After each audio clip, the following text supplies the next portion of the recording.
What up, Marsh Pod? Coming out July 3rd. We're one day ahead of the 4th of July holiday. If you are celebrating tomorrow, if you celebrated last weekend, I hope you had a great time. But if you're celebrating tomorrow, just get your hands away from them firecrackers, man. Come on. I'm going to tell you this right now. Nobody really cares about fireworks in their backyard. And your neighbors really don't care about it, and your 2 streets down neighbors that you don't know are your neighbors really don't like it if you're in a little community area. So don't use your hands. Let somebody else's hands be the one setting off fireworks if you got to do it. Or, hey, guess what? Because somebody in your neighborhood's probably setting off fireworks because we're dumb Americans, just watch those, man. Come on, keep your 10 fingers. You need them all. Big week ahead, though, also in SimWorld Hoops. We've got an awesome quartet of games on July 4th.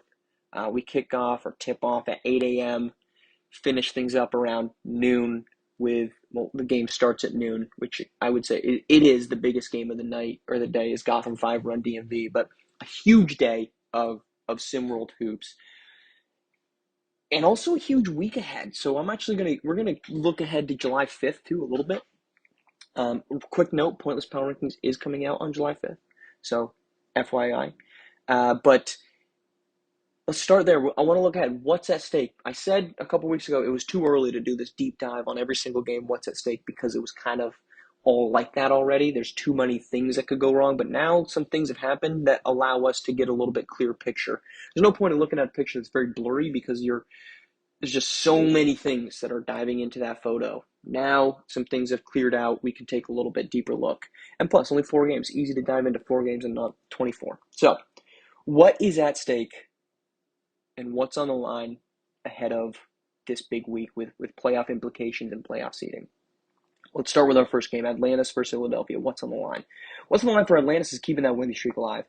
They need to hold serve against Bad Boys basketball. Bad Boys does not play again until off for quite a while. Give me 1 second. I'm apologizing here. They don't play until July 5th, so not too far away. Southeast, right? We're getting into that one in a sec. So they need to hold serve against Bad Boys basketball. That's what is on the line for Atlantis. Keep that winning streak alive and keep the opportunity, depending on what happens with Run DMV later in the day, potentially try to rise up the standings away from 8. But most importantly, you've got to hold serve against Bad Boys. Philadelphia. A loss in their pursuit of a playoff spot is done. And truthfully, I think it's already done. They're 3.5 games back with 7 to play, and they need to jump 5 teams. I wouldn't say it's likely already done. I would say their chances of making the playoffs are done. Mathematically, they're in it. I get it. They could go on a winning streak. Somebody's going to tell me you're an idiot, but we're going to go out on a branch here and say they're not going to make up 3.5 games and jump 5 teams in 7 games. So what's at stake? Proving me wrong, I guess. That's what's on the line, but I wouldn't hold my breath if I'm a Philadelphia fan. All right, next up at 10 a.m. is Europe versus Lone Star. What's on the line for Europe? A win to stay in the race behind Atlantis, or they could pull within a game of the 8 seed, right? So they could, of course, stay in the race behind Atlantis, assuming an Atlantis win. And I would pick Atlantis in that one. But anyway, an Atlantis loss and a Europe win, and they're within a game of the 8 seed. Now, they would still have to jump over Bad Boys and Cascadia, who have proven over the course of 25 games that they're a bit better team than them. But they are a chance to pull within if Atlantis falls. Of course, things will have to happen and break right for Bad Boys and Cascadia to lose for Europe to do it, but that's how you start right now. As of today, though, much like Philadelphia, I do think their pursuit is done, even if mathematically the math looks a little bit better for them. It's just really difficult to jump teams, multiple teams that are better than you. It's very difficult to do that when you're not just like drawn even with them right now, but you're 2 games behind them, all 3 teams in the win column. That's difficult to do. Europe can start that right now. So what's on the line, though, for Lone Star? Talked about them last week. I'm not about to bring all that right back up, but they can right whatever is wrong, and this is an opponent that you should beat, but as we talked about on Friday, they haven't beaten. They've plummeted to 6th, which truthfully is probably better for them because that would line them up with H-Town, who is a similarly flawed team in the first round of the Race to One.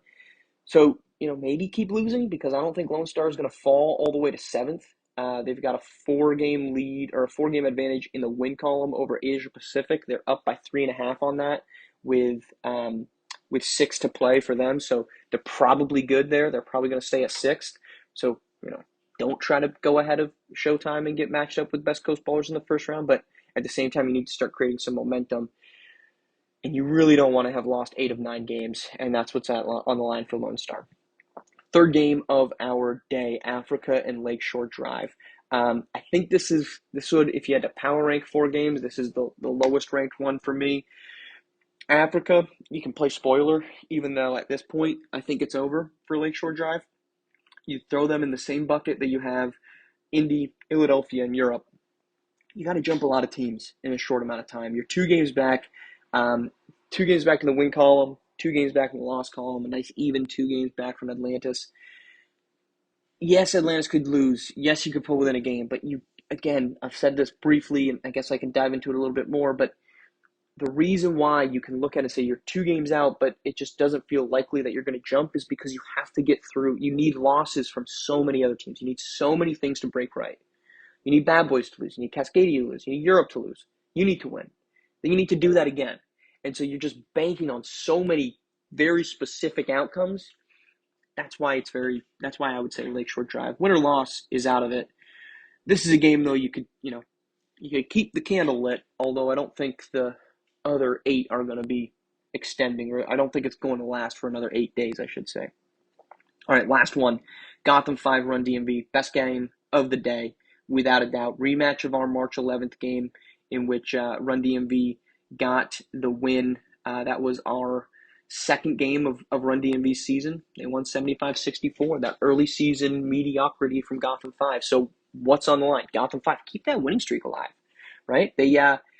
They can keep the decision to fire Velarde to be looking like a smart one, even though I don't personally think it was. I've already said I think there's some ineptitude ongoing in the Gotham 5 organization. But hey, guess what? They've won 8 straight games, longest of the season. They have put themselves with an outside shot. They're 2.5 back of the originators, but they probably are going to get a top 2 seed, which of course matters. And they would get a half-game lead on Rocky Mountain, which is very valuable, and then build a little bit of a lead over Beasts of the East and Run DMV, their divisional rival. Before I dive into that, quick tangent on Gotham 5, Beasts, and Rocky Mountain, and depending on how this game goes, potentially Run DMV. That's a race to watch.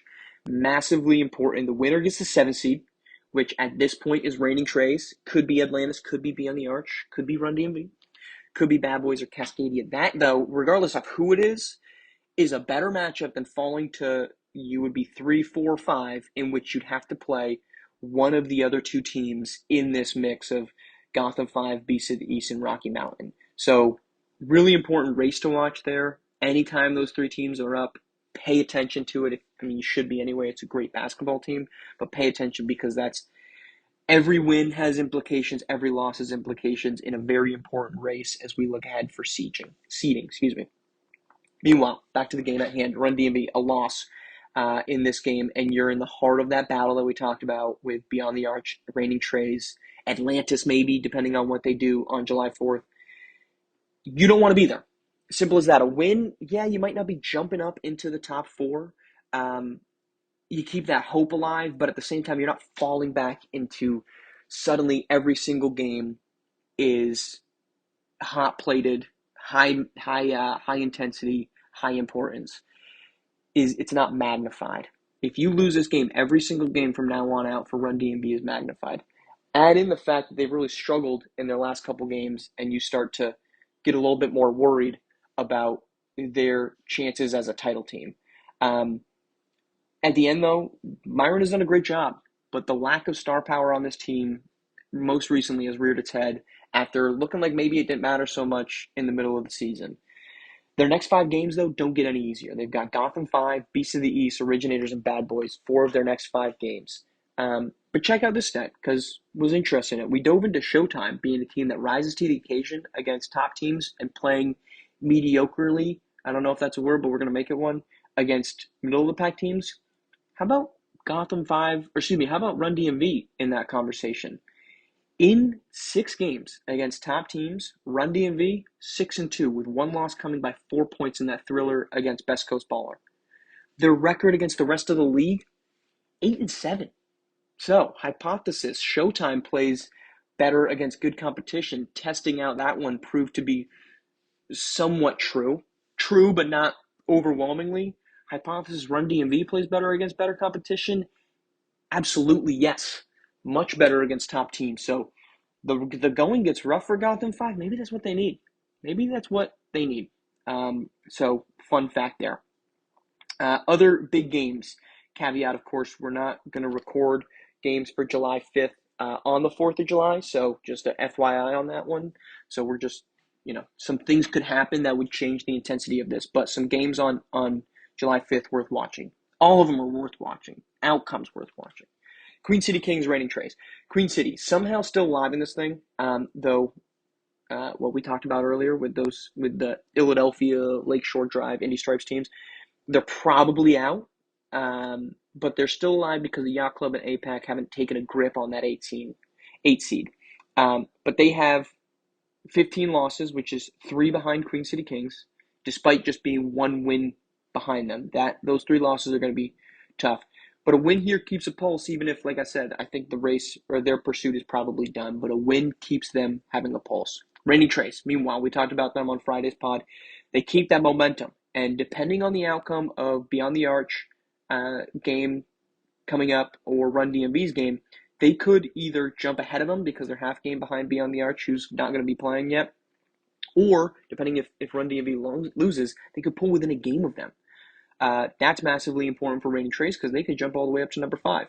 And I do think, despite the fact that I would say 2 through 4 are pretty much the same, so a 5, 6, 7 seed isn't end of the world. I think Gotham 5, Rocky Mountain, Beast of the East are all equally dangerous basketball teams. Gotham 5 more so recently. What you don't want to be is 8 and play Originators in the first round. So for Reigning Trace, it gets you ahead of Beyond the Arch. It gets you ahead of Atlantis, regardless of what they do. If Atlantis wins, now you're battling to jump back ahead of them at 7. But you need to have these games, and Reigning Trace has a big opportunity. They have the head-to-head over DMV, so if Run DMV were to lose, that would drop them to 14-10. Reigning Trace could jump ahead them in the win column and be 15-12 after this game. Again, a lot of contingencies based off July 4th outcomes, but a big one nonetheless for Reigning Trace. Second game, keep an eye on Southeast Select versus Bad Boys. Southeast Select has the head-to-head over Bay Area, so they are technically already the number 1 seed in the Legend Conference. So just a quick FYI, standings don't account for head-to-head, so Southeast Select has the head-to-head advantage over Bay Area, but mathematically a win here, and they pull, like I said, mathematically ahead.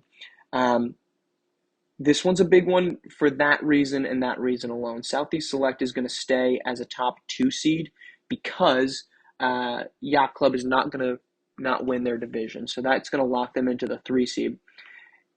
Bay Area, Best Coast Ballers currently tied at 17-7. Bay Area ahead of them currently.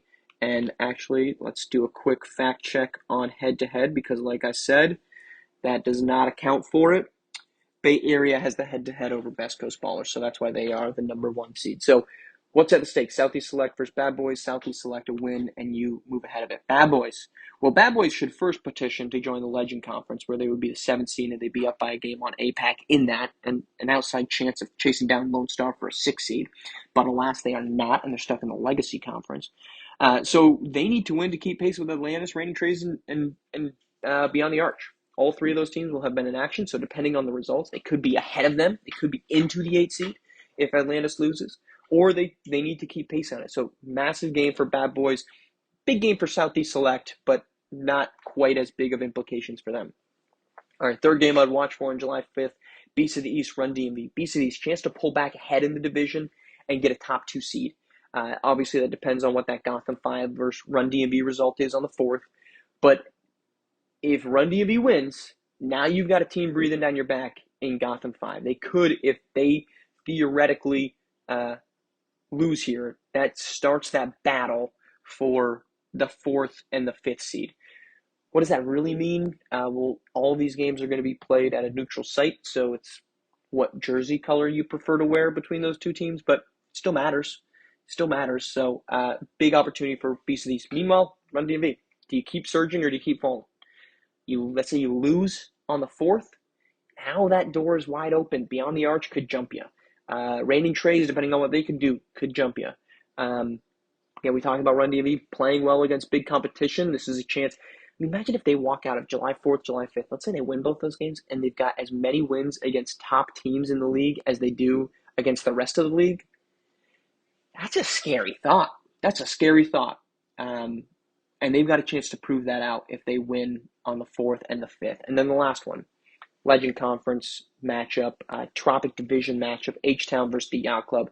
What's on the line for H-Town confidence? They have a huge lead on the Yacht Club for the division, so you can pretty much lock them into the 3 seed because of that.